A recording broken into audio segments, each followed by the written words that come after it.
everybody. It is Josh and Amanda Goodman. Hello. It's your podcast pastors.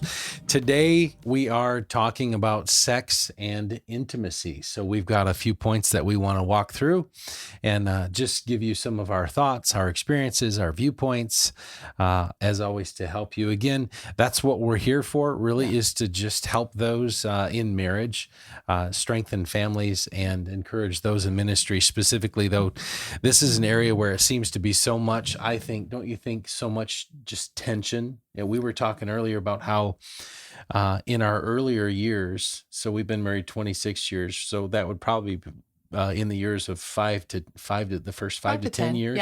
Yeah. So that's where we had our kids. They were, 5 to 10 range.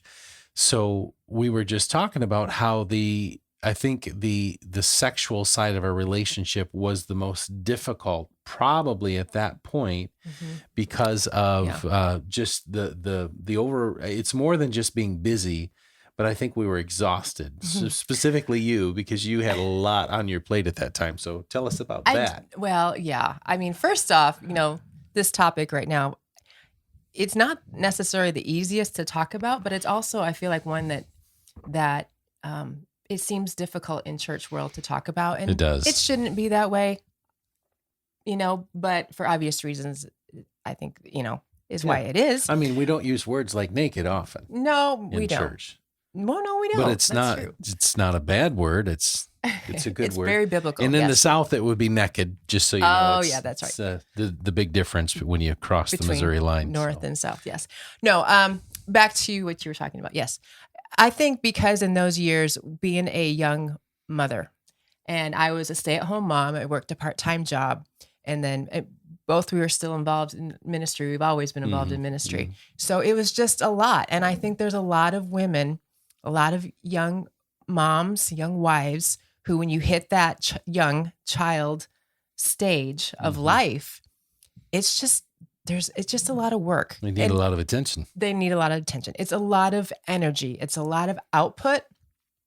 And I'm sure there's things I could have done better to, take better care of me in those years, but I just didn't know. I did the best I could do. But I think, yes, that those were the years that this area of our marriage we experienced the most frustration. Yeah. And there's a couple of reasons why, and we'll talk about that. And I think there's a couple of reasons, or some of this that we were going to talk about, we learned later, and I wish we would have known then. And that's why we're talking to you. So maybe you're young married, maybe you're in that stage of marriage when you've got the young kids, and hopefully something that we can share with you today will help shift some of these things in your marriage and, help you to avoid some of the things that, we did. Yeah. That we had to deal with. Yeah. For instance, Or work through. just talking about your relationship, how that's going, how you feel about that, what you would like. You need to be specific with your spouse and actually have those conversations, because between time and busyness and energy and all the things going on, that alone is enough to kind of tear at that relationship and make it more stressful. So I think it's important that this be a subject that's actually at the forefront of some of your communication, and we can make this so taboo, and we don't want to go there, and I don't, if I'm not in a good mood, or my wife's not in a good mood, or those are the things that you think of. But those are the things that as you're growing, that you have to learn to grow through, and those can be the things that keep you from, well, she's not in a good mood, so now's not a good time to talk about this. So it's literally putting this on the table. Sure. As something that, hey, we're going to regularly and routinely discuss this, maybe like once every other week. Hey, how are we doing? Or if it's every other month, it's just sometime in there that It's just an area to check up on regularly. Yes. And have the conversation. And you skipped to my fifth point. Yes. But okay. So let's stay on that because I think it's important to say this. We were raised in church. Both of us were raised with good parents. We were in good families, good churches.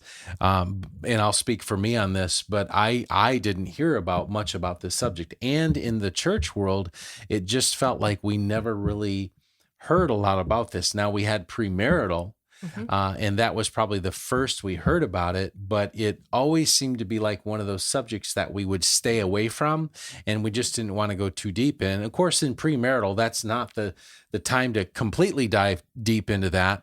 However, we've kind of written a premarital ministry, a program, if you will, to help people. And one of the things that we do recommend is that just before a couple would get married, that they finally actually talk about having sex and what that would look like on their wedding night. So that is something that we've Share felt like we need to, expectations. Yeah. Yeah. the expectations of that, and what that's going to look like. So that is something I think that's important. We just haven't. We have stayed away from that too much. So I think it's not meant to be something that you just blather about and just tell everybody about it. Of course not. No.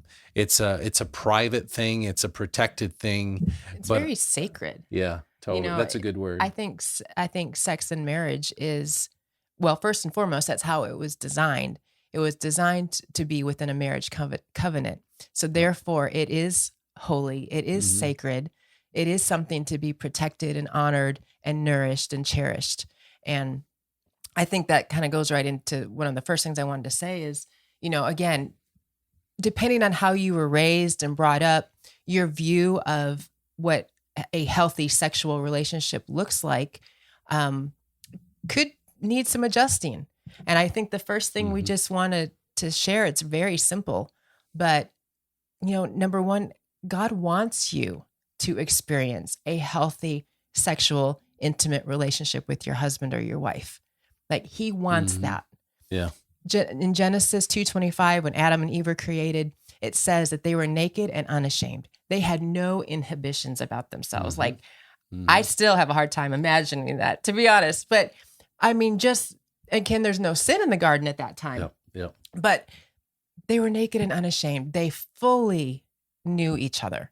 And then you can go over to Song of Solomon. And, I think some of that is, I don't know if graphic is the right word, but I mean, it's very I think that's the right word. descriptive and how it talks about some of these things. And so I think it's evident. We believe it's evident from the Bible that this is definitely something that God has created for good and for our pleasure within the confines of marriage.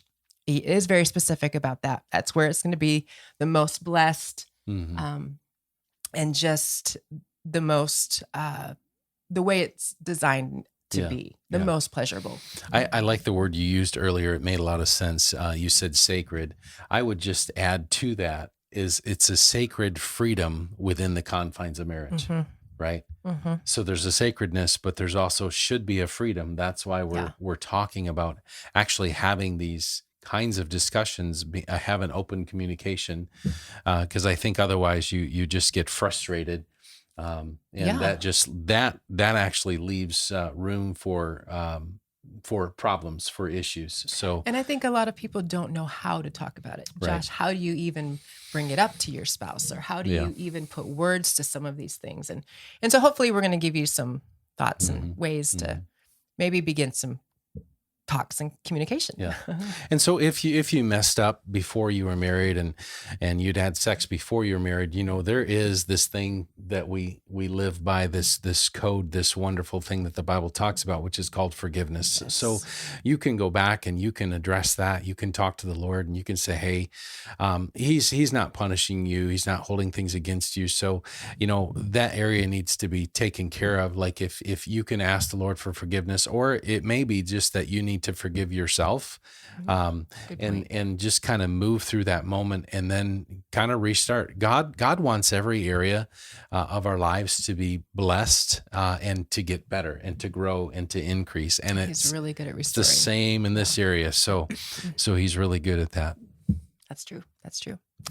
So Uh, open communication. Open communication, understanding that God wants this for your marriage, Yeah.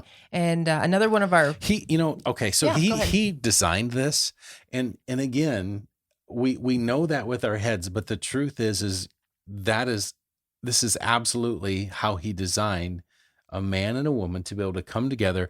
This is not just to procreate and have kids. It's a wonderful part of it, but It's pretty smart for that, to be honest. but it's really a wonderful, enjoyable experience, and it's God given. And like I think we act like it is the secret, sometimes like a secret sin or a secret thing that we do, but it's really a blessing from the Lord. It is. I think like anything else, I have this theory that, us humans are really good at jumping into ditches on things. So in this area, it seems like your people tend to be either really, really, really, really closed and really, really hush, and we don't want to talk about it. We're not going to, or the far other end of it is they just blast it out everywhere, and it turns into, pornography, and it turns into explicit things that it's not supposed to be that way either. So, there's this beautiful place in the middle that God has created it to be pleasurable, beautiful, sacred, holy, private, but yet it's something as a married couple we talk about, and we experience this together, obviously. And, it's just, so, but okay. You want to move on to another thing? Okay. Also, one of the key things that we have learned in our experience is that there are sexual differences between men and women. Oh yeah. No way. No way. So, and you read some of these books, and we've come to find that it's been true in our case.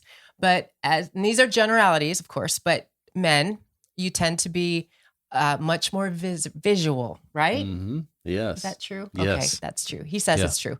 And us women, we tend to be a little more emotional. So, in order to come together intimately, you as a man, you're wanting to see something first. Yes. Or not see something. Yeah. And us as women, we tend to want that emotional connection first before we want to get close and get intimate. And guys are usually opposite, right? Yes. It's the act, and then we open up and want to share. So it's this opposite thing. Yes. And I think for a long time, we probably experienced some of this, but we could never put words to it. Like, why are we, why this, why that? And finally one day, thank the Lord for the Bible and good books. Someone put into words what we were just sharing, and it was like, oh, the light came on. Yeah. Okay. So ladies, understand if this has been a little bit of frustration, or maybe it's not, but you're just wanting things to get better. Your husband wants to see you. Yeah. It will help him. It's not fair to come into a dark bedroom, completely pitch black, and crawl into the bed. It's just there's a reason that guys are visual. They need to see. They want to, and I think any real husband, he's going to adore his wife. So I think one of the challenges there, and this can go both ways, but part of the reason for that is we'll do an episode on this specifically, but not being confident in who we are. We're going to talk about identity and how that plays into marriage. But for all intents and purposes right now, I'll just say that I don't think we're very confident with our bodies. We've had past experiences, or we just don't feel, we might feel fat that day. You could, whatever it is, there's everybody has very similar things in this area, and it's just lacking in confidence. And maybe as a child in your childhood somewhere, you were called stupid on the playground or ugly. All these things can go into these moments. And for women, we see models. We see all kinds of perfection that's been airbrushed and tucked and photoshopped. And so sometimes I think that can be part of for women. Yeah. But now it's your turn. You got to talk to the guys about, being emotional. The emotional. Yeah. Well, I was just on the, I just think I think that point is real important. Yeah. I think that's a bigger issue than what we looked at. We kind of grew through that and into the, throughout that, but it was, seemed like a challenge where you can actually be free with your spouse, and enjoy and be open in communication. That's just so important to get there. So from the other side for guys, as far as, what your wives are looking for. I always say that, at least I know Amanda wants me to, she usually says it this way. She says she wants me to know that I see her. So that's more than just, looking into her eyes, but it is communicating to her that she really does matter, that I really do care. It's helping, or it's making her feel like I'm genuine in the moment. So they really need the connection in general. I know that's a generality, but that is what it is. So they just want to know that you care. They want to know that you're communicating with them, that they're able to talk to you, and you're able to slow down and listen. Put your phone down, as we talked about. Turn your movie off or pause it. And usually they'll want to talk when you're right in the middle of a good part of the movie. But and things that used to frustrate me, I've just learned, oh my gosh, it's just not worth it. Yeah. There's no reason to be frustrated. Your work schedules are so different, and with the kids and friends and all the things that are going on, it's just so worth it, because she needs, like you need, as a man, that sexual outlet. She needs that too, but not as much. She really needs that connecting point. And it's not because they're emotional in the sense of, they're a mess. That's not it. But they are emotional beings, as we are as men, but they just need that connection first, or they appreciate it first, I should say. So, it doesn't always work like that, but we keep that in mind, as we're living this life, and try to keep that in mind, and It's true. work that way. That's All true. right. What's our next point? Next one is, don't allow unresolved anger, conflict, or hurts, because there's a direct connection between our emotions and our sexual intimacy in our marriages. Yeah. So to me, this is speaks into becoming one, coming together, growing together. Remember, I said earlier that you really do grow in this area, because God he said, he'll take you from glory to glory, from place to place. And that's in every area, emotionally, willfully, sexually, spiritually. He wants to grow us. So this is an area that I know we've done this, and it's funny. You'll get into an argument and you'll pull something up from 10 years ago. And No. it's there's this thing again called forgiveness, and you don't want to have unforgiveness or bitterness, because What's 1 Corinthians say about that? you go with it. 1 Corinthians 13, how Oh, yeah. love It's keeps patient, no records kind. of wrong. Yep. Keeps no record of wrong. Yeah. Yeah. And so it is so it is just important that you put I'm gonna say it this way: you put these things to bed. So if something's happened, 5 and 10 years ago, and you're bringing it up, it's really not fair. And it sounds like it's been undealt with. So that needs to be dealt with. So it's not something that's been seated in your heart, and you're dealing with that, and you're actually holding back from your spouse, or withholding, and they don't know what's going on. And then at some point, because you get upset, you kind of explode, and it's like, well, wait a minute, I asked for forgiveness, 5 years ago for that, and that's still an issue. And so make sure that you do. That's a really good point, Amanda, that you're taking care of unresolved things, hurts. I think sometimes, you can be dissatisfied again, in this area, or wondering why things aren't as good as they could be. And so maybe this is just an area that, you haven't thought about yet. Check up on that. Is there anything, anger and hurts and that kind of thing that's been unresolved? And maybe take a look at those. Ask the Lord to help you with that. Yeah, absolutely. All right. This might be one of our last ones then, because I think we already talked about one of the other ones. But, and this kind of goes along with that one, but it's a little bit different. Work together to overcome any barriers to a satisfying and healthy sexual relationship. Yeah. Well, I take that back to communication, but it could go deeper than that too. To me, it's likes, dislikes. I think Maybe again, there's some physical challenges. yeah, Yep, I was just gonna go there as You're well. Is I was just thinking of how to say it.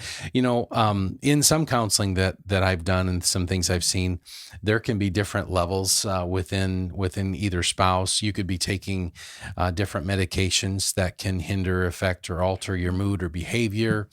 Women sometimes, I think, if they're lower in serotonin, that can be an effect or affect them. Or if you're taking just medications, it can mess with your mood. If you have diabetes, sugar levels spiking, and you can get tired. There's really a numerous amount of things, and everybody's different. So there's all kinds of different situations. But I think taking those into understanding your spouse if they're dealing with something, and just taking that into consideration. And giving them grace, and Mhm. don't let them go through those things, on their own. Right. Come together as a couple and say, Yeah. hey, we see what's going on here. We understand Yeah. this, and we're going to look for solutions so that this won't be such an issue in that, to our relationship. Absolutely. And then if there's been past trauma, if there's, it could be abuse, child abuse, it could be just simple things that were said on a playground, all the way to sexual abuse. Those are things that do affect us if we've not received a full healing from those. And so there's ways that people you can talk to. If it's just a medical issue, then, support your spouse in getting things taken care of, and look into different options and ask people that would be a good moment to reach out to someone that you trust and say, hey, we've experienced this, or we're going through this, and what should we do? Do you have any directions? There's all kinds of good places like Focus on the Family. From a counseling perspective, there's all kinds of things you can do and information out there. But I would say for sure, if you've gone through some form of trauma, which everybody's gone through really some form of trauma, it's just deeper or different issues from sexual issues to just name calling. But sometimes for us to crawl out of those moments and to get the healing that we need, that's why we'll do more of these episodes on identity and forgiveness, things like that. But really allowing yourself to get healed from those things. So there's the emotional side, the spiritual side, and the physical side of. We've even spoke with people that have had certain issues in their body, so that keeps them from being able to have sex regularly or as intimately as what they wanted to. So there's different ways that you can take care of each other's needs. There's many things that you can do. And I think going back around to communication, if we don't have those conversations, it just makes it worse, because at least one of the partners ends up becoming probably bitter or upset or frustrated. They don't feel cared for or needed. And it's not something that's necessarily their fault. It's just something that we need to be able to understand how to move forward through, get help, and get our healing, and then be a better you at that point. And I think too, along with the communication part, one thing to keep in mind is when you're communicating with your spouse, try the positive approach rather than always just telling them, hey, I don't like that, or I didn't like that. Yeah. Well, What do you like? flip that around and say, hey, this is something that I would really enjoy, or, go at it from a positive perspective. Yeah. Remember, this is meant to be fun. This is meant to be enjoyable, and this is God-given. So as we hope that you take these points, these are some, we know they're very high level points, but these are some really good things to take into consideration as you enjoy your sex life and the marriage that God gave you. All right. We love you guys. We're podcast pastors, and we'll see you on the next video.